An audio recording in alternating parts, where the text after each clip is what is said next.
안녕하십니까. 주식박사 쭈선생입니다. 오늘은 자기 전 들으면서 공부할 반도체 산업에 대한 기초 강의를 가져왔어요. 열심히 공부하면서 졸리면 스르륵 잠드셔도 됩니다. 오늘 저희가 함께 깊이 파볼 자료는요. AI 시대 반도체 주식 투자자를 위한 심층 분석 보고서입니다. 이 자료들을 통해서 현재 반도체 산업, 특히 AI 때문에 어떤 구조적인 변화가 일어나고 있는지, 그리고 투자 관점에서 뭘 주목해야 할지 핵심만 쏙쏙 뽑아 전달해 드릴게요. 이게 단순히 AI가 뜬다 이 정도가 아니라 아예 산업의 작동 방식 자체가 바뀌고 있다, 이런 분석들이 많더라고요. 네, 맞습니다. 보고서들을 보면 이 변화를 과거와는 다른 슈퍼사이클이다 이렇게 표현하고 있어요. 그러니까 단순히 한 4, 5년 주기의 호황, 불황 반복이 아닐 수도 있다는 건데요. 특히 첨단 패키징, 그중에서도 HBM이라는 기술의 부상을 AI 시대 반도체 투자의 핵심으로 지목하고 있습니다. 오늘 이 부분을 좀 집중적으로 파헤쳐보죠. 좋습니다. 보고서에서 가장 먼저 눈에 띄는 게 바로 그 장기 슈퍼사이클 가능성인데요. AI 때문에 과거의 그 4, 5년짜리 사이클을 넘어서는 장기 호황이 올 수 있다. 이게 구체적으로 어떤 의미일까요? 그냥 수요가 폭발적으로 늘어난다, 이거랑은 좀 다른 얘기 같아요. 네, 핵심은 수요와 공급, 이 양쪽의 구조적 변화에 있습니다. AI 서버나 AI 기능 들어간 기기들 수요는 정말 전례 없이 늘고 있죠. 그런데 이걸 뒷받침할 최첨단 반도체, 특히 HBM 같은 고성능 메모리 생산은 기술적 난이도가 너무 높아요. 그래서 과거처럼 그렇게 쉽게 늘어나지 못하고 있습니다. 예전에는 어땠냐면 수요가 늘면 너도 나도 막 설비 투자를 늘렸잖아요. 그래서 결국 공급 과잉으로 이어지면서 사이클이 팍 꺾이는 패턴이었죠. 그러니까 수요 예측이란 실제 공급 나오는 시점이 안 맞아서 변동성이 컸던 거군요. 그렇죠. 바로 그겁니다. 근데 지금은 어떠냐? 강력한 AI 수요가 공급 증가 속도를 계속해서 앞지르는 구조. 이게 이제 고착화될 가능성이 보이는다는 거예요. 첨단 공정의 기술 장벽 자체가 공급을 제약하는 요인이 되는 거죠. 그래서 이 보고서들은 2년 이상, 어쩌면 그보다 더 길게 지속될 수 있는 그런 슈퍼사이클 가능성을 제기하고 있는 겁니다. 야, 이거 정말 흥미로운 지점이네요. 그러니까 과거 경쟁의 핵심이 얼마나 더 미세하게 회로를 그리냐, 전공정 미세화 이거였다면 이제는 HBM처럼 칩을 효율적으로 쌓고 연결하는 첨단 후공정, 이 어드밴스드 패키징 기술력이 게임의 룰을 바꾸고 있다, 이런 얘기군요. 그럼 잠시 과거로 한번 돌아가 볼까요? 원래 반도체, 특히 메모리 사이클은 왜 그렇게 변동성이 컸던 건지 자료에도 롤러코스터라는 표현이 있던데요. 네, 근본적으로 두 가지 요인입니다.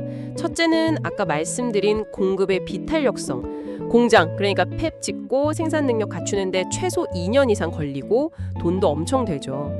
둘째는 수요의 경기 민감성입니다. 메모리가 주로 쓰이는 게 PC나 스마트폰 같은 IT 기기잖아요. 이 수요는 글로벌 경기에 따라서 확확 변동합니다. 그렇죠. 그러니까 호황기에 투자를 딱 결정해도 실제 물량이 나올 한 2, 3년 뒤에는 경기가 꺾여서 가격이 폭락하는 일이 계속 반복됐던 거죠.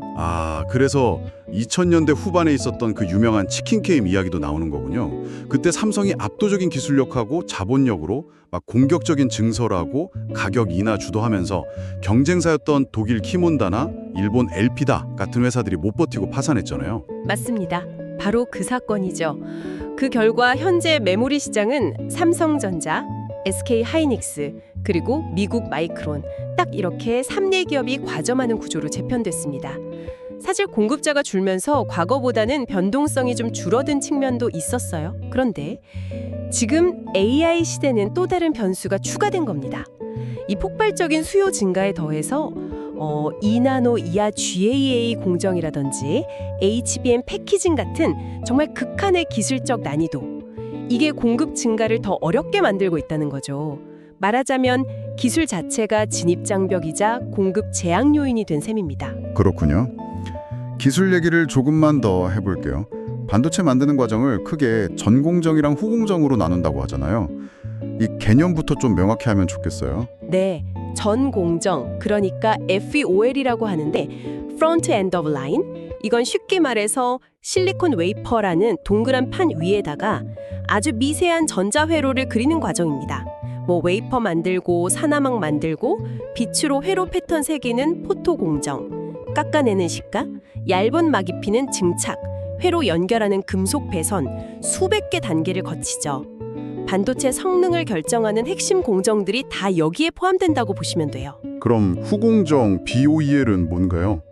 이게 예전에는 상대적으로 좀 덜 중요하게 여겨졌다고 하는데 왜 지금 이렇게 주목받는 건가요? 후공정은 이제 전공정을 마친 웨이퍼를 네모난 개별 칩으로 자르고 소잉, 각 칩이 정상인지 테스트하고 EDS, 마지막으로 외부 충격이나 습기로부터 보호하고 또 기판에 붙이기 좋게 포장하는 단계를 말합니다. 과거에는 이 패키징이 그냥 단순 조립이나 보호 역할 정도였는데 이게 AI 시대에는 완전히 달라졌어요. 아, AI 칩은 아시겠지만 엄청난 데이터를 아주 빠르게 처리해야 하고 또 전력 소모도 줄여야 하거든요. 네네. 이 성능을 극대화하는 열쇠가 바로 첨단 패키징에 있습니다. HBM처럼 여러 디램 칩을 수직으로 차곡차곡 쌓아서 데이터가 다니는 길, 즉 대역폭을 획기적으로 넓히는 기술이 대표적이죠. 이 패키징 기술 자체가 칩의 최종 성능과 효율을 좌우하게 되면서 후공정이 더 이상 단순 조립이 아니라 아주 고부가가치를 창출하는 핵심 기술 영역으로 올라선 겁니다. 드디어 HBM 얘기네요. High Bandwidth Memory, 고대역폭 메모리. 이게 D램을 여러 개 수직으로 쌓는다는 건 알겠는데 도대체 왜 AI 연산에 그렇게 결정적인 역할을 하는 거죠? AI 모델, 특히 GPT 같은 거대 언어 모델을 학습시키거나 실제로 서비스에 적용, 즉 추론하려면요. 정말 어마어마한 양의 데이터를 GPU 같은 프로세서랑 메모리 사이에서 실시간으로 주고받아야 합니다. 근데 기존 D램 구조로는 이 데이터가 오가는 길이 너무 좁아요. 병목 현상이 생기는 거죠. 아, 길이 막히는 거군요. 그렇죠.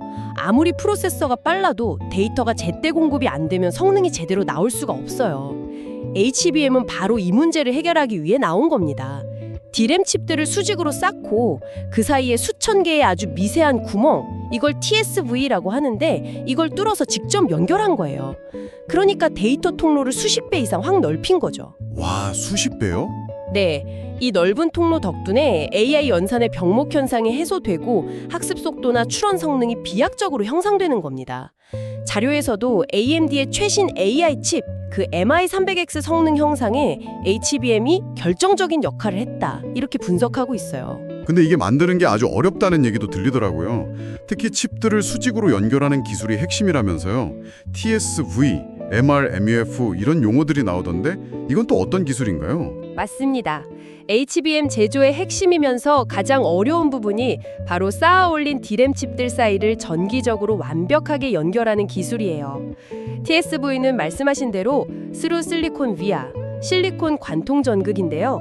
말 그대로 D램 칩에 머리카락보다 훨씬 가는 구멍을 수직으로 뻥 뚫어서 위아래 칩을 전극으로 직접 연결하는 기술입니다. 이게 HBM 구조의 기본 뼈대죠. 그런데 칩을 쌓다 보면 칩과 칩 사이에 아주 미세한 틈이 생기거든요. 이 틈을 잘 메우고 칩을 보호하고 또 열을 효과적으로 빼내는 패키징 방식도 아주 중요합니다. 아, 열 문제도 있겠군요. 그렇죠. MRUMEF, 매스 리플로우 몰드드 언더필. 이건 SK 하이닉스가 이 부분에서 좀 강점을 보이는 기술인데요. 칩 사이의 좁은 틈새하고 칩 전체를 액체 형태의 보호제, EMC라고 하는데 이걸로 한 번에 싹 감싸서 굳히는 방식입니다. 기존 방식보다 생산성도 높고 열 방출에도 유리하다는 장점이 있어서 SK 하이닉스가 HBM 시작을 선점하는 데 아주 큰 역할을 했습니다. SK 하이닉스가 MRUMUF로 앞서갔다면 삼성전자나 다른 기업들은 좀 다른 방식을 쓰나요? 네, 삼성전자는 주로 칩 아래쪽에 미리 접착 필름, NCF를 붙여서 쌓는 방식을 사용해왔습니다. 각각 장단점이 있긴 한데 현재로서는 MRUMUF 방식이 수율이나 성능 면에서 좀 더 유리하다 이런 평가가 많아요.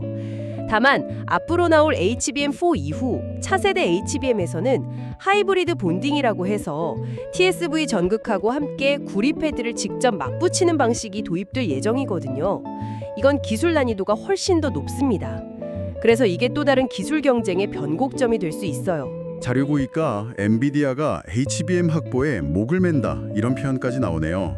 AI GPU 시장의 절대 강자인데 왜 HBM이 그렇게까지 중요하고 이걸 만드는 우리 한국 기업들이 엔비디아한테 왜 그렇게 중요한 파트너가 되는 걸까요? 네, 엔비디아의 AI GPU, 예를 들어서 뭐 H100이나 앞으로 나올 루빈 같은 칩들은요, HBM 없이는 아예 설계된 성능을 전혀 발휘할 수가 없습니다. 비유하자면 고성능 엔진, GPU는 있는데 연료, 데이터를 공급하는 파이프라인, 메모리 대역폭이 좁으면 차가 제대로 달릴 수 없는 것과 똑같죠. 그래서 엔비디아 입장에서는 최신 GPU에 필요한 최고 성능의 HBM을 안정적으로 공급받는 게 정말 사활을 건 문제가 된 겁니다. 삼성전자나 SK하이닉스가 엔비디아의 핵심 파트너로 부상한 이유는 단순히 HBM 물량을 많이 팔 수 있어서가 아니에요. 그보다는 엔비디아 자체가 AI 반도체 생태계의 표준을 만들고 시장을 이끌어가는 플레이어이기 때문입니다. 그렇죠. 엔비디아의 HBM을 공급한다는 건 그 자체로 AI 기술 발전의 최전선에 함께 서 있다는 의미고 그 기술력을 세계적으로 공인받는 셈이 되는 거죠. SK하이닉스가 이미 내년 HBM3E 물량에 대한 공급 협의를 엔비디아와 완료했다는 소식이나 또 삼성전자가 차세대 루빈 GPU용 HBM4 샘플을 엔비디아에 제출하면서 경쟁하고 있다는 소식들 전부 이런 맥락에서 이해하시면 됩니다. 그렇군요. 자, 이제 반도체 기업 생태계를 좀 더 넓게 보죠. 역할에 따라서 IDM, 패밀리스, 파운드리 이렇게 나눈다고 하는데요. 각각 어떤 역할을 하는 건가요? 대표적으로 삼성전자, SK하이닉스, 미국의 인텔, 마이크론 같은 기업들이죠. 주로 대규모 생산이 필요한 메모리 반도체 기업들이 이런 형태를 띱니다. 다음은 패블리스, 말 그대로 팹이 없는 기업입니다. 반도체 설계하고 기술 개발에만 집중하고 생산은 외주에 맡기는 거죠. 설계만 전문으로. 네, AI 칩 시장을 주도하는 엔비디아, AMD나 스마트폰 AP 강자인 퀄컴 같은 회사들이 대표적인 패블리스입니다. 마지막으로 파운드리. 여기는 패블리스 같은 설계 전문 기업한테서 설계도를 받아서 반도체를 대신 생산해주는, 그러니까 위탁 생산만 전문으로 하는 기업입니다. 대만의 TSMC가 압도적인 1위고요. 그 외에 UMC, 글로벌 파운드리스, 그리고 우리나라의 DB 하이텍 같은 회사들이 있습니다. 시스템 반도체 분야는 설계랑 생산 공정이 워낙 복잡하고 전문화돼 있어서 이렇게 패블리스, 설계하고 파운드리, 생산으로 분업하는 게 일반적입니다. 파운드리 시장은 대만 TSMC의 정말 독주 체제군요. 자료 보니까 2024년 2분기 기준으로 점유율이 65%나 되네요. 와, 그럼 삼성전자 파운드리 사업부는 지금 어떤 상황인가요? 추격이 쉽지 않아 보이는데요. 맞습니다. TSMC는 7나노, 5나노 같은 미세 공정 전환을 가장 먼저 성공시켰고 특히 그 EUV, 극자외선 노광 기술을 안정적으로 양산에 적용하면서 기술 리더십을 아주 확고히 했어요. 애플, 엔비디아, AMD 같은 정말 큰 패블리스 공역들을 다 확보하면서 압도적인 시장 지배력을 구축했죠. 네. 삼성전자 파운드리 사업부는 2017년에 독립사업부로 출범해서 본격적으로 추격에 나섰습니다. 2022년에는 세계 최초로 차세대 트랜지스터 구조인 GAA, 게이트 올어라운드 기술을 적용한 3나노 공정 양산에 성공하는 등 기술적인 성과도 있었죠. 근데 아직 수율 안정화라든지 신규 고객 확보 면에서는 TSMC하고의 격차가 좀 큽니다. 올해 2분기 기준으로 삼성 파운드리 점유율이 한 10% 수준이니까 아직 갈 길이 멀다고 봐야죠. 현재 시스템 반도체 생태계가 미국 팹리스가 설계를 하고 대만 파운드리가 생산하는 이 구조로 돌아간다면 삼성이나 하이닉스 같은 우리 IDM에게는 HBM 공급 능력이 더 중요해지겠네요. 정확합니다. 파운드리 시장에서 TSMC를 따라잡는 것이 물론 장기적인 목표겠지만 당장은 HBM이라는 확실한 비교 우위를 통해서 AI 생태계 안에서 핵심적인 역할을 확보하고 이걸 발판살아서 시스템 반도체 분야에서의 입지를 넓혀나가는 전략. 이게 현실적이고 중요하다고 볼 수 있겠습니다. 자, 이제 투자 관점으로 좀 넘어가 보겠습니다. 반도체 주식, 특히 삼성전자나 SK하이닉스 같은 메모리 기업은 실적 변동성이 너무 크잖아요. 그래서 PER, 주가 수익 비율로 평가하기 어렵다는 말이 많아요. 그럼 투자자들은 주로 어떤 지표를 봐야 할까요? 네, 맞아요. 메모리 기업은 호황기에는 정말 엄청난 이익을 내다가도 불황기에는 적자를 기록하기도 하고 이익 변동성이 극심하죠. 그래서 이익을 기준으로 하는 PER은 시기별로 너무 달라지거나 적자일 때는 아예 계산 자체가 불가능해서 평가 지표로 쓰기가 좀 어렵습니다. 대신에 시장에서는 상대적으로 변동성이 적은 기업의 순자산 가치에 주목합니다. 바로 PBR, 주가 순자산 기율 지표를 주로 활용하는 거죠. 아, PBR이요? 네, PBR. 이 PB는 현재 주가가 회사가 가진 순자산, 그러니까 총자산에서 총부채를 뺀 금액 대비 몇 배 수준인지를 나타냅니다. 투자자들은 과거 이 기업의 PBR이 역사적으로 어느 범위에서 움직였는지 이걸 PBR 밴드라고 하는데요. 이걸 보고 현재 PBR이 밴드 하단에 가까우면 저평가, 상단에 가까우면 고평가 이렇게 판단하는 경향이 있습니다. 예를 들어서 자료에서는 SK 하이닉스의 경우 PB 1.0배, 삼성전자는 1.2배 수준을 좀 의미 있는 저점 수준으로 보고 투자 판단 기준으로 삼는다 이렇게 언급하고 있어요. 그런데 AI 시대가 오면서 이 전통적인 PBR 기준도 좀 바뀔 수 있다. 이런 분석이 있네요. HBM 프리미엄이라는 말이 나오던데 이건 어떤 논리인가요? 과거의 PBR 밴드를 넘어서도 괜찮다는 건가요? 네, 바로 그 점이 현재 메모리 기업 밸류에이션의 핵심 쟁점이라고 할 수 있습니다.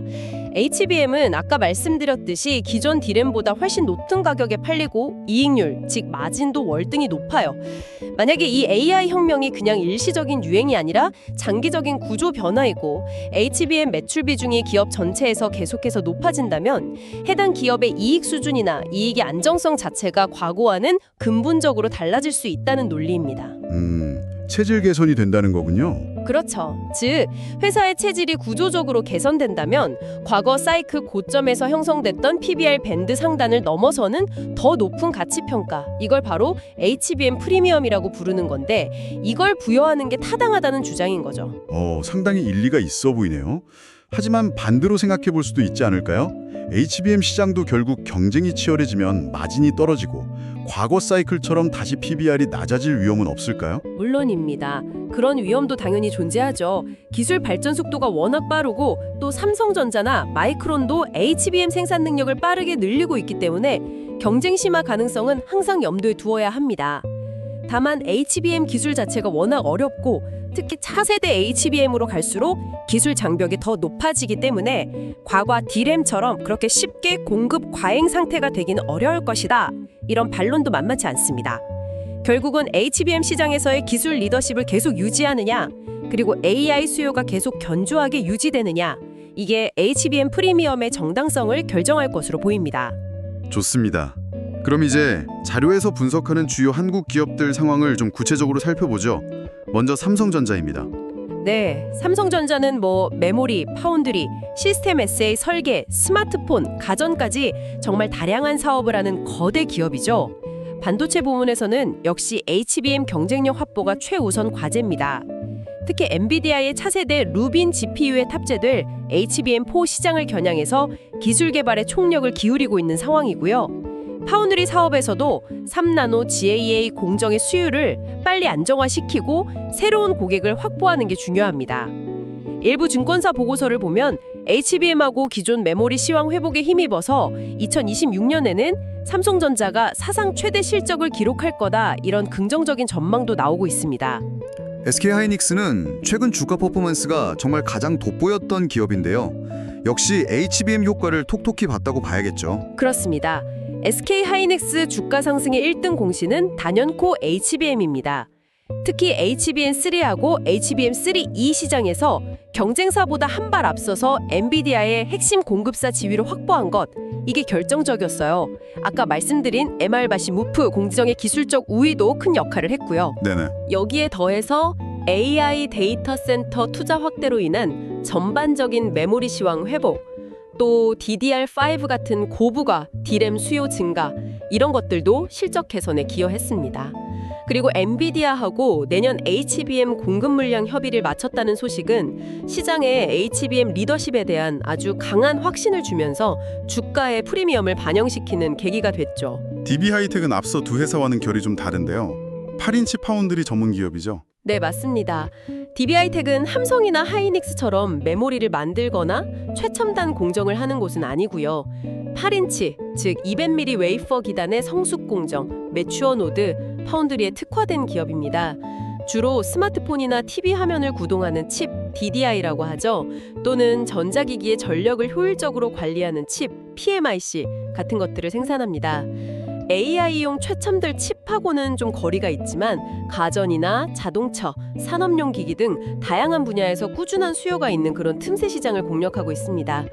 최근에는 또 미중 갈등 때문에 중국 파운드리 업체 SMIC 같은 곳에 대한 제재가 강화되면서 비중국계 성숙 공정 파운드리인 DBI텍이 반사 수혜를 입을 수 있다. 이런 기대감도 좀 받고 있습니다. HBM하고 첨단 패키징이 중요해지면서 칩 제조사뿐만 아니라 관련 장비나 소재, 또 후공정 외주, OSIT라고 하죠. 이런 기업들도 함께 주목받고 있다고요. 자료에서 언급된 기업들은 어떤 곳들이 있나요? 네, HBM이라는 이 새로운 게임 체인저가 등장하면서 관련 공급망 전체가 지금 들썩이고 있습니다. 자료에서는 몇몇 핵심 플레이어를 좀 지목하고 있는데요. 첫째로 OSAT, 후공정 외주 분야의 하나마이크론입니다. 삼성전자나 SK하이닉스가 HBM 생산량을 크게 늘리면서 자체 설비만으로는 이 후공정 물량을 다 소화하기가 어려워졌어요. 물량이 너무 많아서요. 둘째로 HBM 장비 분야의 한미반도체입니다. 이 회사는 SK하이닉스가 사용하는 그 MRMF 공정의 필수적인 TC 본더, 열압착 본더라는 장비를 공급하면서 HBM 시장 확대에 직접적인 수혜를 보고 있습니다. 그러니까 SK하이닉스의 HBM 생산량 증가가 곧 한미반도체 실적과 바로 연결되는 구조죠. 그렇군요. 직접적인 수혜네요. 네, 셋째로는 검사 장비 분야의 넥스틴입니다. 넥스틴은 웨이퍼 위에 형성된 아주 미세한 회로 패턴의 결함을 검사하는 장비를 만듭니다. 반도체 공정이 2나노 이하, GAA 구조 이렇게 점점 더 미세화되고 3D 구조로 복잡해질수록 정말 눈에 보이지 않는 작은 결함도 칩 성능에 치명적인 영향을 미치거든요. 네. 따라서 이런 미세 결함을 정확하게 찾아내는 고성능 검사 장비의 중요성은 더욱 커질 수밖에 없고 넥스틴 같은 기업이 구조적인 수혜를 볼 것으로 예상됩니다. 그렇군요. 공급망 전반에 걸쳐서 새로운 기회들이 막 생겨나고 있네요. 자, 그럼 이 분석 보고서가 여러 분석을 종합해서 최종적으로 주목하는 투자 아이디어는 어떤 기업들인가요? 네. 이 보고서는 현재 AI-발 반도체 슈퍼사이클 국면에서 가장 확실한 성장 동력과 경쟁 우위를 가진 기업으로 딱 3곳을 압축해서 제시하고 있습니다. 첫째는 역시 SK하이닉스입니다. HBM 시장에서의 압도적인 선도 지위, 그리고 AI 시장의 심장인 엔비디아와의 강력한 파트너십, 이게 핵심 투자 포인트죠. 둘째는 후공정 외주 업체인 하나마이크론입니다. 첨단 패키징 시장의 구조적인 성장과 또 고객사의 물량 증가에 따른 직접적인 수혜가 기대되고 공격적인 생산 능력 증설도 긍정적으로 평가하고 있습니다. 셋째는 검사 장비 업체인 넥스틴입니다. 반도체 공정 기술 난이도가 계속해서 상승함에 따라서 미세 결함 검출을 위한 필수 장비 수요가 구조적으로 증가할 것이다. 이렇게 보기 때문입니다. 이 세 기업이 현재 변화하는 반도체 산업 환경에서 가장 매력적인 투자 기회를 제공한다. 이렇게 분석하고 있습니다. 오늘 저희가 살펴본 이 자료들을 통해 AI가 반도체 산업의 지형도를 얼마나 근본적으로 바꾸고 있는지, 특히 HBM과 첨단 후공정 기술의 부상이 단순한 기술 트렌드를 넘어서 산업의 구조와 가치 평가 방식까지 재편하고 있다는 것을 확인할 수 있었습니다. 과거 우리가 경험했던 메모리 사이클과는 확실히 좀 다른 국면으로 접어들고 있는 것 같네요. 네, 그렇습니다. 기술 경쟁의 무게중심이 전공정 미세화에서 후공정 패키징 혁신으로 이동하고 있다는 점, 그리고 이것이 공급망 전반에 걸쳐서 새로운 기회와 또 위험 요인을 만들고 있다는 점이 매우 인상적이었습니다. 특히 HBM을 둘러싼 이 기술 경쟁과 파트너십이 향후 몇 년간 반도체 산업의 핵심 동력이 될 거라는 점은 분명해 보입니다. 오늘 분석을 바탕으로 당신께서 더 깊이 생각해 볼 만한 질문을 하나 던져드리고 싶습니다. HBM이 현재 AI 반도체의 성능 병목 현상을 상당 부분 해결해주고 있다면 그 이후에 AI 시스템 전체의 성능을 제한할 다음 병목 현상은 과연 어디에서 나타날 것이며 그 해답을 찾는 기술은 또 무엇이 될까요? 예를 들어 칩과 칩 혹은 시스템과 시스템 간의 데이터 전송 속도 문제일까요? 아니면 역시나 전력 소모 문제일까요? 오늘 심층 분석은 여기까지입니다. 다음에도 더 흥미로운 자료로 찾아뵙겠습니다.